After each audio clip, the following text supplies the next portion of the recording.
Bucarest offre un visage tout en contraste. Transformée par la mégalomanie d'un homme, cette ville métissée est un véritable carrefour historique et architectural.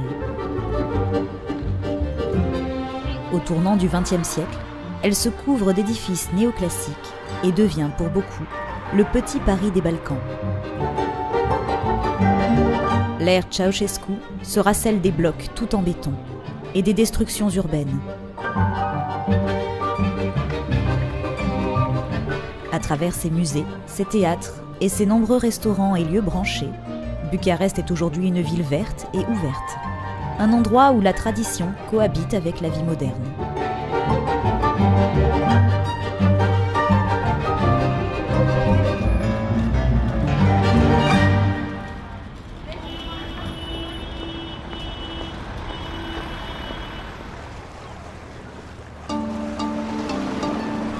C'est à bord de l'Amadeus Silver II que Rivage du Monde a choisi de nous embarquer.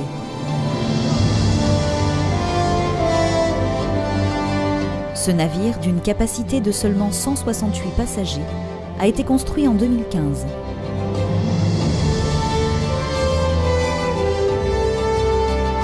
Il est parmi les bateaux les plus confortables et les plus élégants à naviguer sur le Danube. Mesdames et messieurs, chers passagers, bonjour et bienvenue à bord de l'Amadeus Silver II pour notre croisière au fil du Danube de Bucarest à Munich. J'aimerais que vous applaudissiez bien fort toute mon équipe de croisière Rivage du Monde, notre accompagnatrice Camilla de la Bretagne. Je suis ravi d'être votre directeur de croisière et avec toute mon équipe, nous sommes heureux de vous accueillir à bord.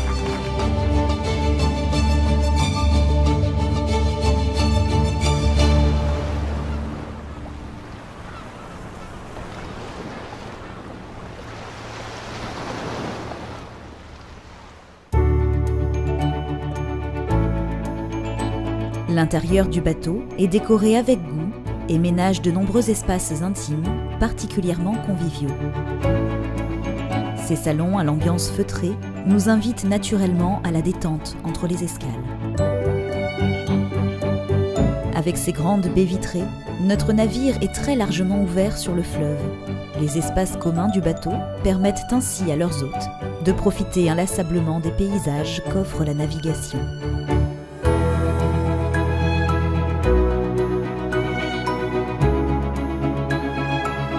Depuis le bar au salon principal, vous pourrez vous détendre agréablement dans l'un des nombreux fauteuils pour admirer le spectacle du Danube. À l'arrière de notre navire, une petite bibliothèque propose magazines et livres en français.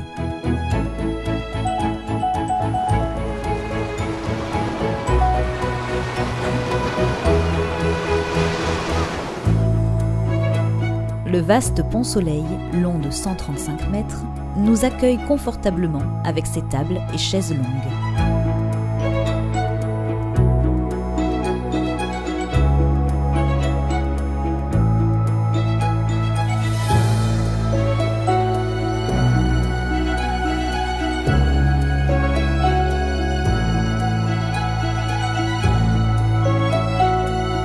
Installée au pont supérieur, l'élégante salle de restaurant panoramique offre en un seul service un cadre privilégié à la dégustation d'une cuisine traditionnelle et continentale raffinée. Le chef nous fera découvrir également la gastronomie des pays traversés à travers des plats et menus locaux.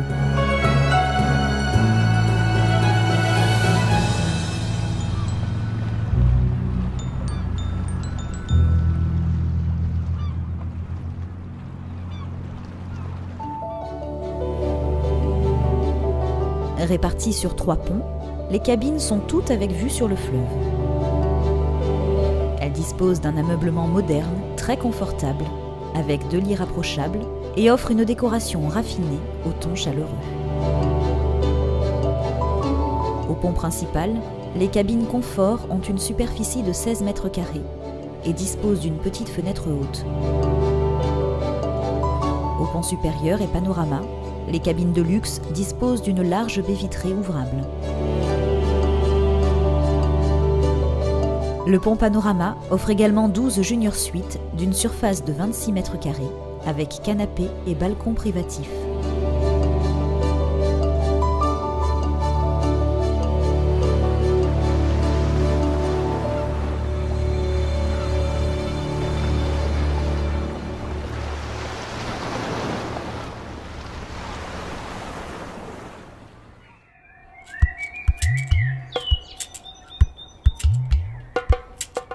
Bienvenue en Bulgarie.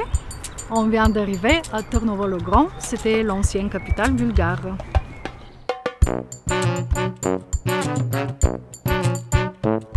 Avec son patrimoine et son allure pittoresque, Veliko Tarnovo, capitale de la Bulgarie médiévale, est sans nul doute l'un des sites les plus extraordinaires de la Bulgarie. Elle s'expose sur 4 collines, d'où ses jolies maisons blanches et fleuries surplombent pêle-mêle les méandres de la rivière Yantra.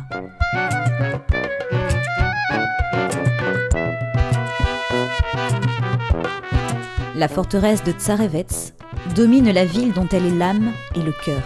Elle conserve le souvenir de la glorieuse épopée qui fit des Assénides l'une des plus brillantes dynasties d'Europe. Sur son piton rocheux, entouré de murailles crénelées, elle apparaît comme une citadelle imprenable.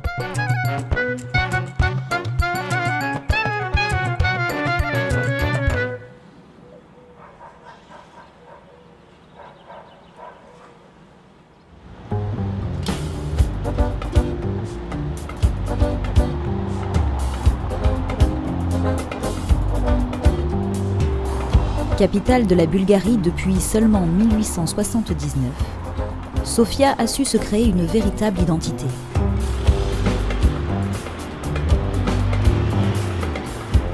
Son atmosphère unique, à la fois slave et méridionale, est très plaisante.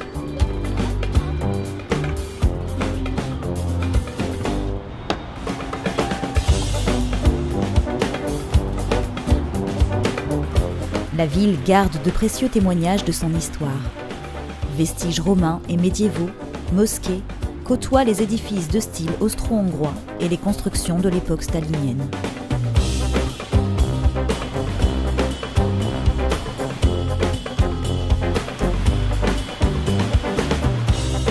Elle regorge de trésors culturels à travers ses différents musées et monuments.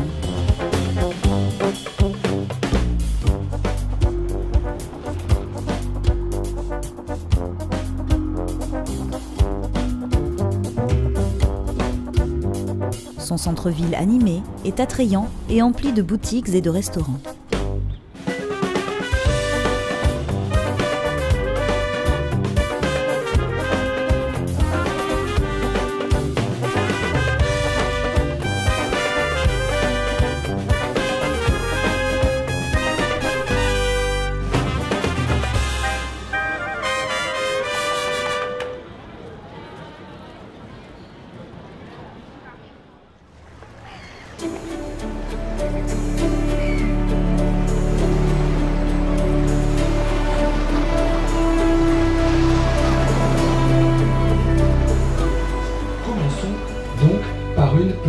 Introduction, puisque vous le savez, quand on évoque le Danube, en général, la première image qui nous vient en tête, c'est le beau Danube. Alors le Danube, c'est un fleuve assez exceptionnel sur le continent européen. C'est un fleuve qui coule d'ouest en est sur 3000 km entre la Forêt Noire en Allemagne et la mer Noire en Roumanie. Et tout au long de ces 3000 km, le Danube traverse un espace extrêmement varié au niveau culturel, mais aussi au niveau matériel. On part de l'Europe de l'Ouest riche à l'Europe de l'Est très variée, cette mosaïque de peuples dont on parle. Cette croisière tout au long du Danube va vous donner un aperçu très global de ce qu'est aujourd'hui le continent européen dans toute sa diversité. L'Amadeus Silver II entame à présent son défilé à travers les portes de fer. C'est ici que le fleuve mythique sépare les Carpates au nord en Roumanie, des Balkans au sud en Serbie.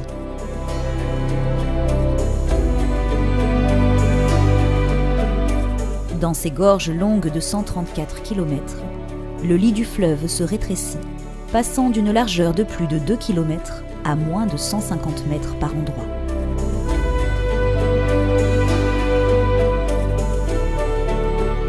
Dominé par de véritables murailles pouvant atteindre jusqu'à 600 mètres de haut, le Danube offre là ses paysages les plus spectaculaires.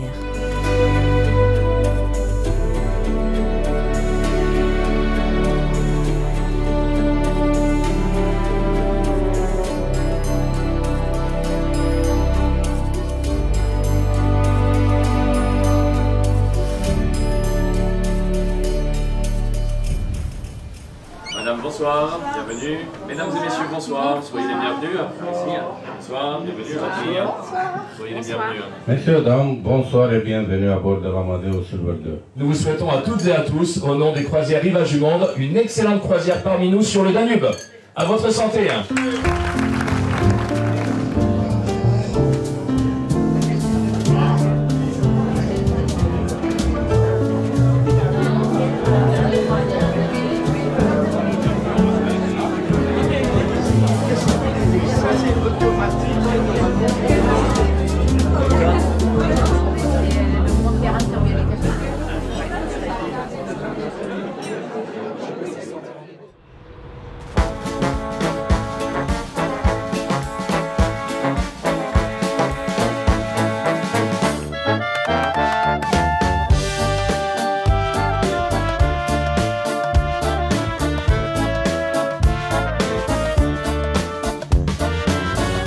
Position exceptionnelle sur le Danube et une histoire millénaire, pas de doute, Belgrade vaut qu'on s'y attarde. Bien sûr, les guerres internationales et intestines, dont le souvenir est encore frais dans les esprits, ont influencé richement l'architecture de la ville, sa culture et la mentalité de ses habitants.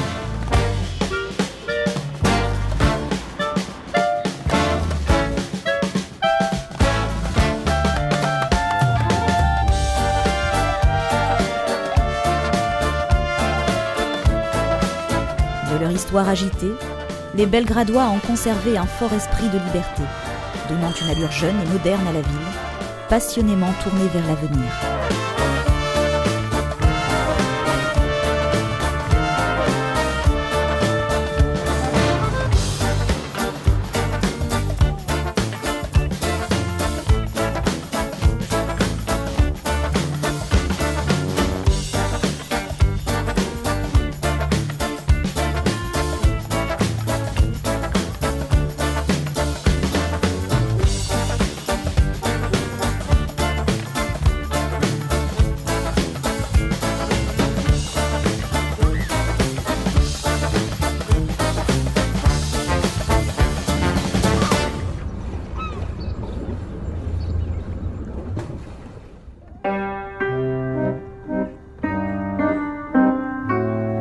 Au même titre que Guernica, Vukovar est devenu un symbole de la folie humaine. Durant la guerre de Yougoslavie dans les années 90, elle fut le théâtre de terribles affrontements entre Croates et Serbes et fut presque entièrement détruite. De ce passé encore récent, la ville garde des cicatrices, comme en témoigne le château d'eau, bombardé plus de 600 fois. Conservé en l'état, il est le symbole de la résistance de Vukovar.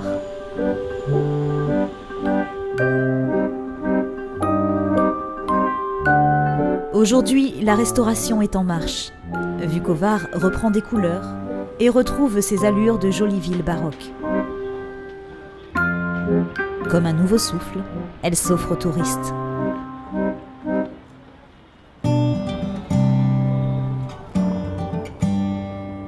Voici la ville la plus peuplée de Slavonie. Enlaçant les bords de la Drave, Osijek est remarquable par son baroque harmonieux.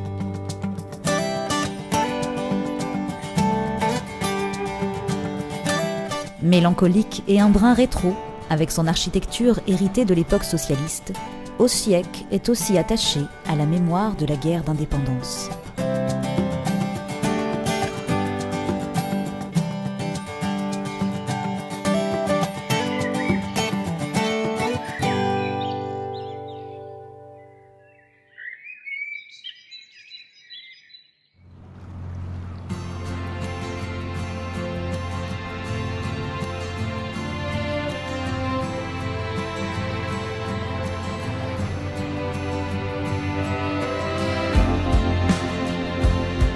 Ville aux multiples visages, véritable condensée à elle seule de l'Europe centrale, Budapest est la plus riche et la plus cosmopolite de Hongrie.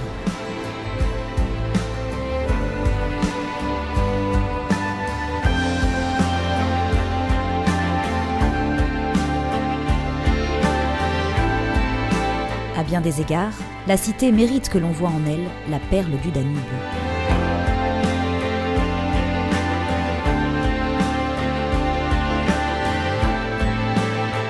Budapest est composée de deux villes réunies en 1873. Buda, la médiévale à l'ouest, installée sur sa colline, et Pest, la commerçante, la bourgeoise, qui s'étale en face dans la plaine au bord du Danube.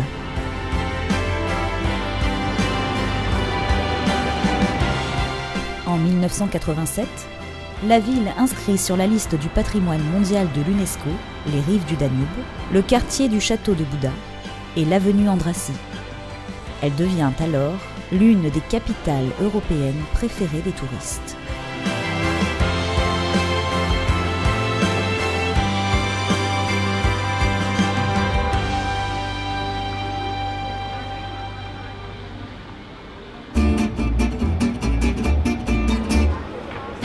Dessiné par Gustave Eiffel en 1897, le marché central est le plus grand marché couvert de Budapest.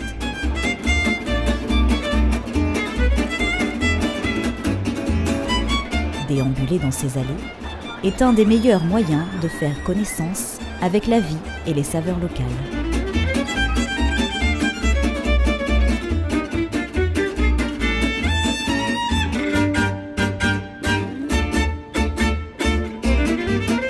Ville thermale réputée depuis l'Antiquité, les bains sont le dernier vestige de la culture turque à Budapest, du temps où les Ottomans occupaient la ville.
Ville à taille humaine, traversée par le Danube, la capitale de la Slovaquie séduit avec ses airs de provinciale, son atmosphère méridionale et sa vieille ville aux allures de Prague.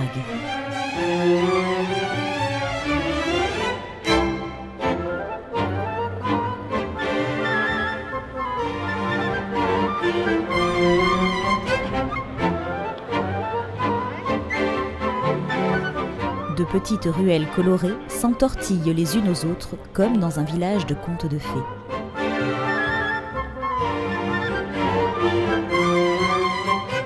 Avec ses placettes pavées, ses maisons aux teintes pastel et ses églises baroques, le vieux centre de Bratislava a de quoi séduire.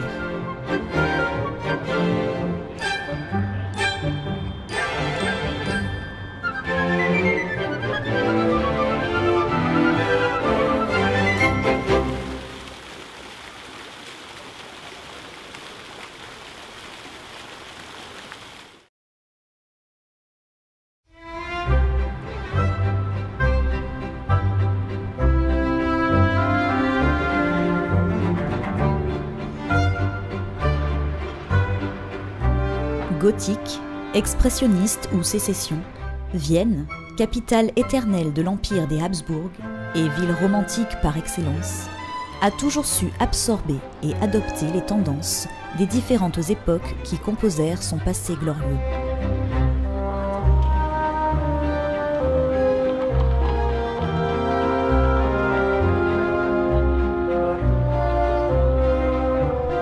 entre gigantisme impérial et charme provincial, à travers sa musique, son architecture, sa culture populaire autrichienne, jusqu'au goût des cafés et des pâtisseries qui les accompagnent, Vienne est une capitale des plus attachantes.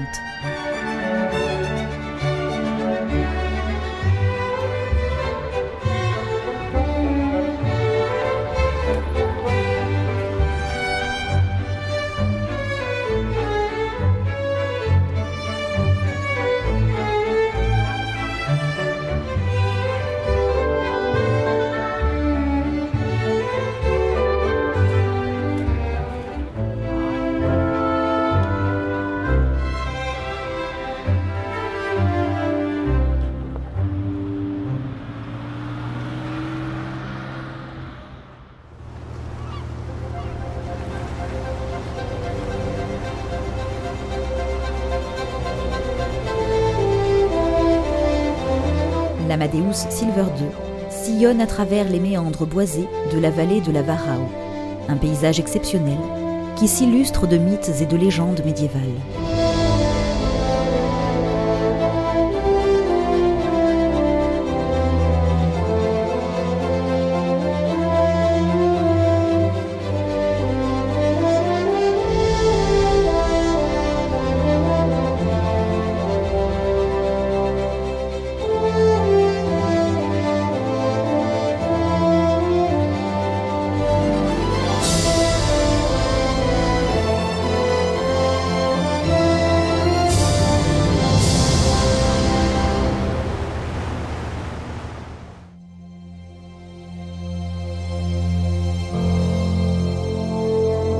Dressée fièrement au-dessus de la rue principale, parsemée de belles maisons bourgeoises, l'abbaye de Melk domine le Danube. À l'origine résidence princière des Babenberg sur la route de Vienne, la famille cédera finalement le château aux bénédictins à la fin du XIe siècle.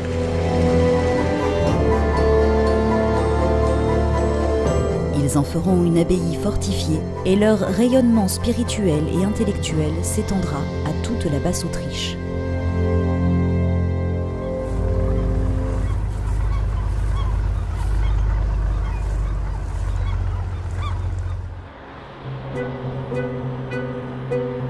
Une escale à Linz est pour nous l'opportunité de faire un saut en République tchèque à la découverte de la Bohême.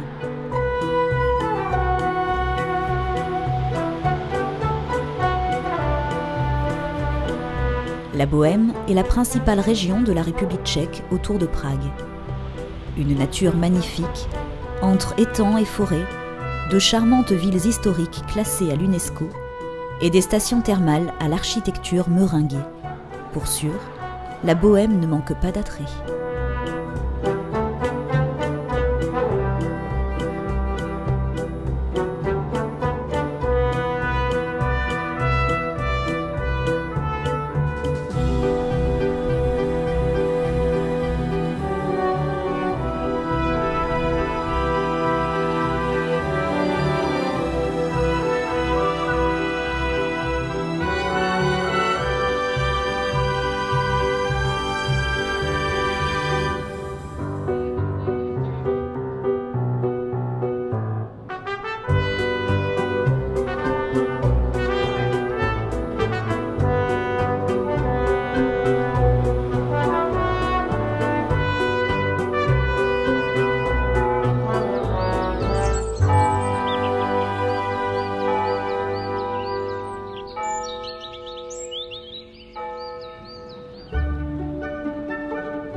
C'est à Munich que notre croisière se termine.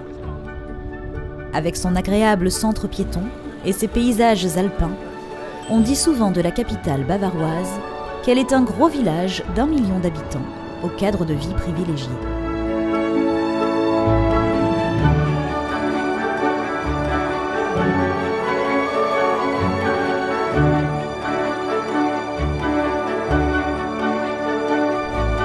Au-delà de la mythique Oktoberfest, avec son dynamisme culturel, sa richesse architecturale et sa douceur de vivre à l'allemande, Munich réserve bien des surprises.